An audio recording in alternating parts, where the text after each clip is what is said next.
Vamos lá, pessoal. Estamos falando aqui, então, do contexto político e econômico do início dos anos 60, né? Da transição do governo Jânio Quadros para o momento parlamentarista aqui do João Goulart, né? Todo aquele cenário que a gente já viu de grande instabilidade política, econômica, social, agravado por elementos estruturais de repressão cíclica, de estrangulamento externo. Né?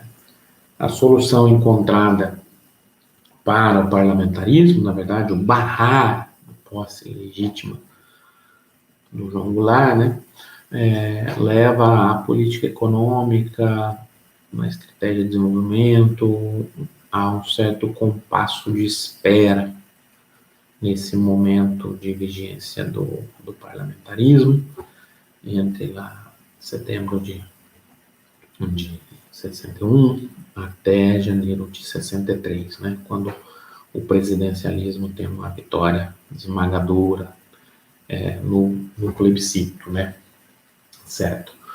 O João Goulart tenta, de alguma maneira ou de outra, no primeiro momento, compor, né, não necessariamente compor, mas amenizar, de alguma maneira, os ânimos, dado o cenário de grande instabilidade colocada. Isso, na verdade, é imposto a ele também, de alguma maneira, né?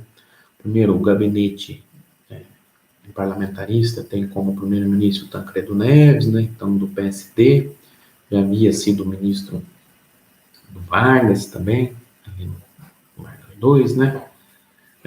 O segundo gabinete parlamentarista, ele propõe o Santiago Dantas, que depois também da esquerda positiva do PTB, que depois vai ser seu ministro da Fazenda na época do presidencialismo, mas Santiago Dantas não é aprovado pelas forças políticas, né, barrado, na verdade, por seus ideais, talvez nacionais, romantistas, ideais de autodeterminação dos povos, a ideia de uma política externa independente, uma ideia por um suposto perigo esquerdista, né, digamos assim, nas forças mais conservadoras, né. O ministro da Fazenda do parlamentarismo, no momento parlamentarista, um importante período do momento parlamentarista do João Goulart, é o Walter Moreira Salles, né, Moreira Salles, da família Unibanco, que depois também vira dona, a partir da fusão do Itaú, né, então se coloca um banqueiro como ministro da Fazenda, até, mas a gente sabe que essa tentativa depois vai ser inviável, né, vai ser mal sucedida, dado o acirramento do conflito por parte, principalmente, da oposição, né, golpista da UDN, dos militares, das forças da direita, né. Em 1962, você tem a fundação ali do IPES, né, a ideia de forte divulgação das ideias contrárias a um suposto avanço do comunismo no Brasil, por meio do trabalhismo. Então, financiando direta e indiretamente algumas posições, alguns políticos, disseminando ideias na mídia, seminários, cursos, obras, como livros também, centro de reflexão ali da direita golpista. Tudo isso vai formando o caldo que vai dar lá no golpe de 64, né? Após esse período de instabilidade, de compasso de espera, de caos, no período parlamentarista, né? No momento presidencialista, a partir ali de 63, o Jango tem como primeira grande medida a proposição do plano trienal. Né?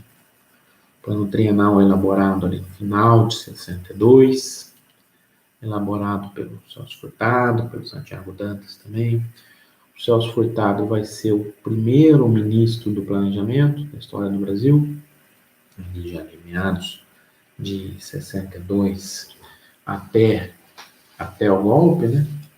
62 de setembro de 62 até o golpe. O Santiago Dantas vai ser o ministro da Fazenda. A ideia do plano trienal, na verdade, tanto Celso Furtado como Santiago Dantas representam uma corrente dentro do trabalhismo, de alguma maneira, nacional desenvolvimentismo, uma corrente reformista, né, uma perspectiva mais reformista do Estado. Celso Furtado, o Estado atuando como cirurgião social, né, viabilizador das transformações. Desculpa, pessoal, desculpa. A ideia do plano trienal era conjugar 3 grandes objetivos, né? Por um lado, você tinha, formado pelo Celso Furtado, né? Você tem uma atuação do Celso Furtado. Você tem uma política de estabilização, perspectiva ortodoxa, convencional, de certa forma. Reduzir a inflação para 10% em 1965, reduzir a inflação de 62% em 62 para 10% em 65 também. Só que era uma redução de inflação gradual, uma proposta de redução da inflação gradual, não via tratamento de choque, mas não deixa de ser uma proposta de redução da inflação a partir de instrumentos convencionais, ortodoxos convencionais, como? Com controle do déficit público, com controle da expansão do crédito, com arroxo salarial, até os Celso Furtado, claro, esse é o primeiro momento.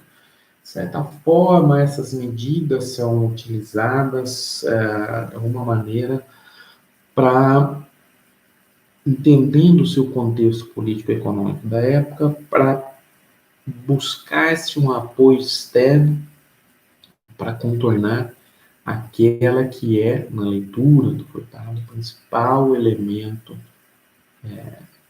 inviabilizador das transformações culturais do país, que é a restrição externa. Então, uma certa forma de comprar tempo, uma certa maneira de buscar uma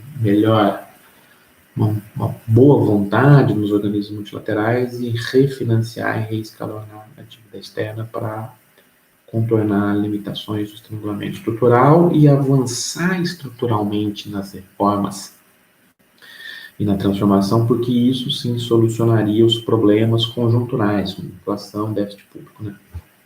Mas, voltando, fechando as partes. O primeiro ponto é a estabilidade em termos convencionais, o segundo ponto é manter a estratégia, manter a taxa de crescimento do quinquênio anterior, 7% ao ano, né? Você está falando ali do JK, basicamente, né?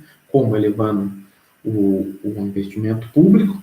E um terceiro ponto do plano trienal é o conjunto de reformas estruturais, está ali sinalizado, né? Depois vai ficar muito mais claro no acirramento do debate político, né?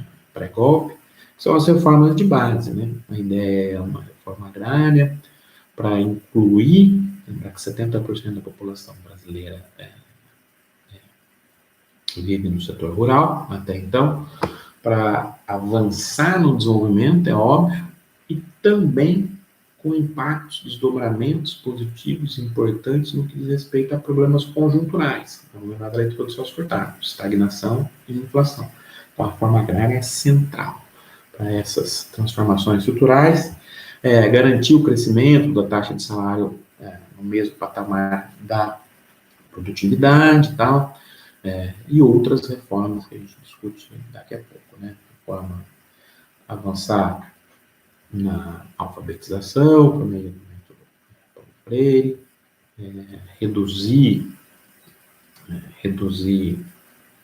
a carga tributária dos mais pobres, de alguma maneira, fazer uma reforma tributária mais justa, capaz de levar ao financiamento do Estado, uma reforma urbana, ocupação do espaço a partir da lógica do desenvolvimento nacional, estender os direitos de votos às patentes aos analfabetos e avançar com a legitimidade da eleição das patentes subalternas, legalizar o PCB, ter uma reforma universitária também, uma reforma administrativa, no sentido, todas as reformas no sentido da inclusão, né?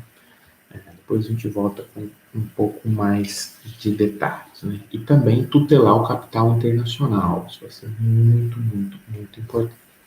Então, esse é o conjunto de diretrizes ali do plano trienal. A dificuldade de se compatibilizar todas essas dimensões, vocês já imaginam, né? Naquele contexto.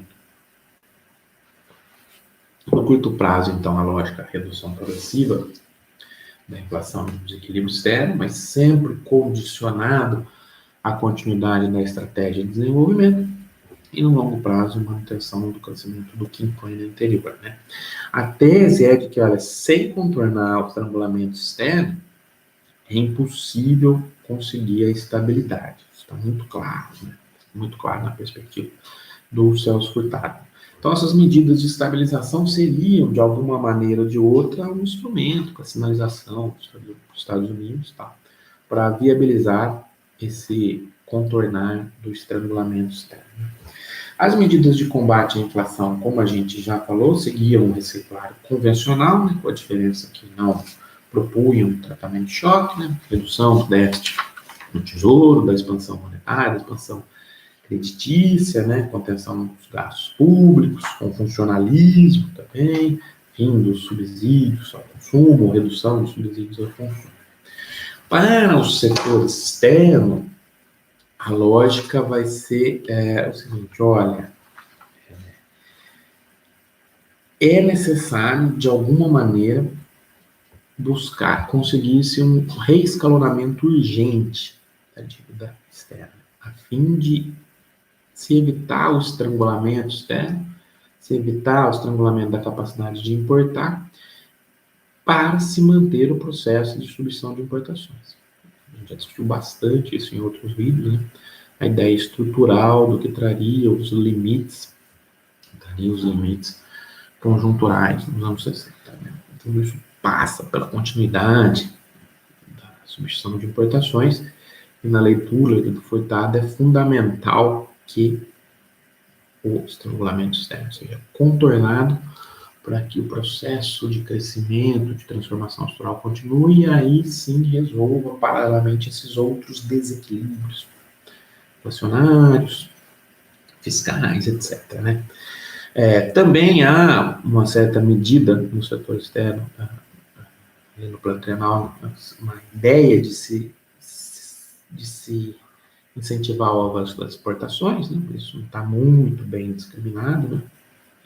E tudo isso acontece no bojo da discussão sobre a lei de remessa de lucros, né? A lei de remessa de lucros vai ter um papel central na desestabilização política e econômica do Brasil no período, né? A lei ali de setembro de 62, 4131, né? O que está por trás dessa lei? Olha, plano de metas, finalzinho, plano trienal, finalzinho de 62, ali em 73 em curso, no bojo das discussões sobre a lei de remessa de lucros, que está por trás dessa lei. A ideia de que, olha, é necessário regulamentar a atuação do capital internacional de maneira mais ampla. É necessário, novamente, pós-instrução 113 da SUMOC, que leva lá ao avanço da liberalização das importações sem cobertura cambial para viabilizar o plano de metas, aqui já, pós-lei de remessa de lucros, a ideia é, olha, o capital internacional precisa ser subjugado aos desígnios nacionais. Isso está no bolo da discussão. Então, não é apenas regulamentar a remessa de lucros, é subordinar a atração do capital internacional aos desígnios nacionais. Ou seja, começa a ficar claro que ali após o plano de metas, você tem diversos desdobramentos negativos da atuação do capital internacional, principalmente aqui ainda mais no curto prazo, no que diz respeito ao estrangulamento externo. Claro que os desdobramentos de longo prazo diz respeito ao controle do excedente, ao controle da acumulação, ao controle do progresso técnico, a influência política internacional, vão ficar cada vez mais evidentes nos anos 70. Né? Mas a lógica é, o capital investido no Brasil só poderá remeter em formas de juros, em formas de lucros, 10% do seu volume. Só que do volume investido, não do volume reinvestido. O que entra como o capital passível de ser remunerado, aquele investimento inicial. Chegou aqui um investimento de $1 bilhão, é sobre esse 1 bilhão que eu posso remeter 10%. E não sobre o lucro que eu tive domesticamente e reinvestir depois. Esse lucro reinvestido não é mais ideia. Essa que é a ideia da lei de remessa de lucros. Mas esse é um ponto, né? Ou seja, então, na prática, eu tento reduzir a capacidade de emissão de lucros. Eu regulo também, tento regular a emissão, a remuneração em outras formas, como royalties, como dividendos, porque muitas dessas remunerações são disfarçadas na forma de royalties, dividendos encaminhados para as matrizes.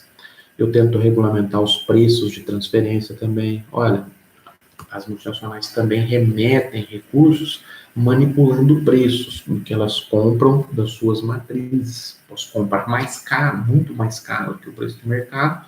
Eu estou, de certa forma, burlando a remessa de lucros. Então, a lei de remessa de lucros traz todos esses elementos. Ó. Quanto eu posso emitir, quando eu posso remeter, como eu posso remeter, o que é lucro, o que é o dividendo, o que são os royalties, o que é o IDE, qual é esse capital reinvestido, é ou não é? Além disso, eu começo a trazer para o debate também o seguinte, olha, o investimento direto externo não vai ser totalmente liberalizado, eu vou ter que analisar os projetos a partir de uma condicionalidade mais ampla, ou seja, esses projetos de investimento direto externo vão ter que estar suscetíveis aos objetivos de desenvolvimento nacional. Alguns são estratégicos, são importantes, mas terão que ter algumas condicionalidades. Outros não são tão estratégicos, então não terão prioridade, não terão permissão, não terão subsídio.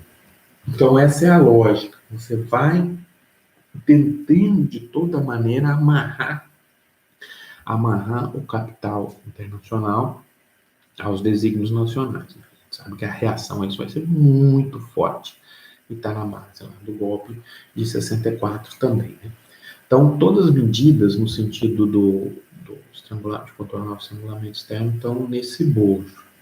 É nesse sentido que tem a missão Santiago Dantas, em 63, tenta, ministro da Fazenda de então, né, tenta reescalonar essa dívida, né, em vários Estados Unidos, para tentar um acordo. A ideia é de que negocia 400 milhões. Há uma certa aprovação inicial, né, desses 400 milhões, 80 milhões seriam liberados imediatamente. E o restante seria liberado após visita do FMI e após o Brasil contornar atender algumas exigências colocadas pelo FMI, né? Após a resolução de alguns problemas de nacionalização de filiais de empresas multinacionais, como a Anforp e a ITT, né, cuja filial tinha sido encampada pelo governo brisolista, né, no Rio Grande do Sul, mas, ou seja, remunerar dignamente, nas leituras na interpretação do capital internacional, esses movimentos de encampação das empresas multinacionais aqui até então. Né? Então, a lógica é, liberamos esses 80 milhões e o restante vai ser liberado, reescalonamento da dívida externa, caso alguns condicionantes sejam atendidos. dos quais a resolução dos problemas de conflitos com as empresas multinacionais talvez seja um dos principais, né? Outros condicionantes, a lógica de que, olha, segundo condicionante, né, o Brasil deveria abandonar a política externa independente, da qual o Santiago Dantas é um grande expoente, né? O que tem por trás dessa lógica da política externa independente? Né? Independente.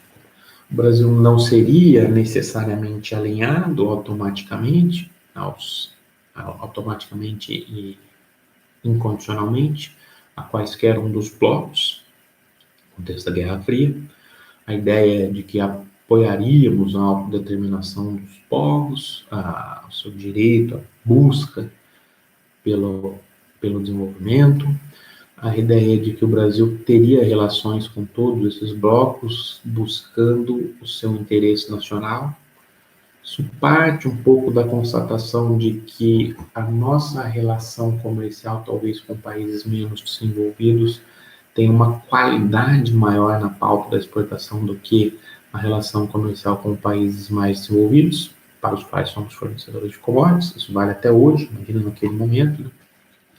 E essa política externa independente, elaborada ali no bojo das discussões da CEPAL também, dos intelectuais do ISEB, né, parte da ideia de que, olha, a gente tem um processo de desequilíbrio nas relações internacionais, tem uma tendência de deterioração dos termos de troca, então a gente precisa avançar na construção de uma inserção autônoma na divisão internacional do trabalho. Está confrontando aquela ideia do certo automatismo da convergência internacional. Tudo isso está no bojo dessa discussão da política externa independente, ali, capitaneada ali no governo João Goulart, pelo Santiago Dantas, e obviamente com o apoio do Celso Furtado, né? Então, uma das restrições, uma das condicionalidades colocadas pelos Estados Unidos, pelos órgãos multilaterais, é de se abandonar essa política externa independente, né, para se liberar outra parcela da ajuda dos reclamamentos e reconhecimento da dívida internacional. Outras condicionalidades são que o Jango diminuísse a influência dos sindicatos no governo, destituísse o Comando Geral dos Trabalhadores, criando sindicatos sobre os quais ele tivesse estrito controle, né? Diminuindo fortemente a influência de comunistas, esquerdistas no governo, impostos-chave do governo do sindicato, ou seja, destruir por dentro o trabalhismo, né?